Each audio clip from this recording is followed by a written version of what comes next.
Kiashiria kingine cha kuonesha kwamba uko kwenye mashambulizi, vishawishi vikali au presha ya kufanya ama kutenda jambo. Mfano, unasikia tu kwamba uko kazini. Hii hali iliwahi kunikumba miaka ya nyuma. Unasikia tu acha hiyo kazi. Acha hiyo kazi. Unaacha hiyo kazi. Mume wangu atakuwa anajua. Sio kwamba nilikuwa nimeshajipanga naenda kufanya nini, lakini unasikia tu achana na hiyo kazi.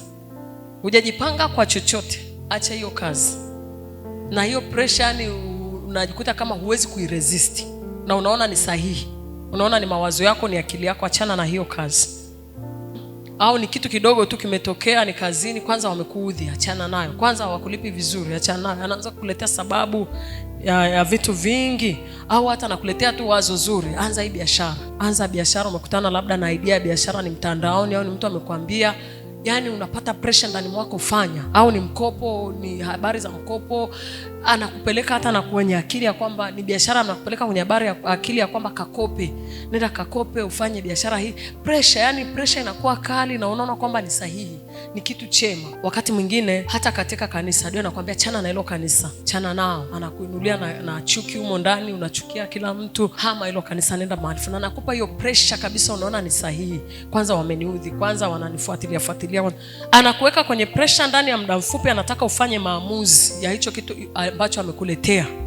Ujue mwana wa Mungu ya kwamba ikiwa wazo hilo ni la Mungu, Mungu atakupa muda.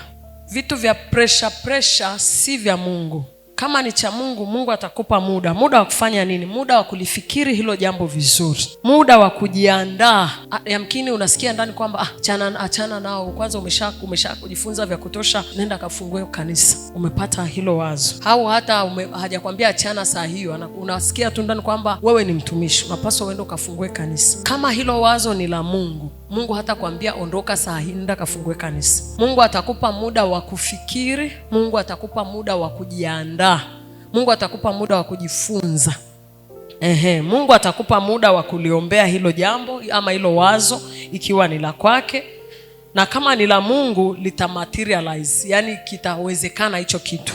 Lakini kama si la Mungu, hiyo pressure utashangaa tu hiyo kiu imeyeyuka imeisha. Haipo tena ndani mwako utakapoingia kwenye kuliombea.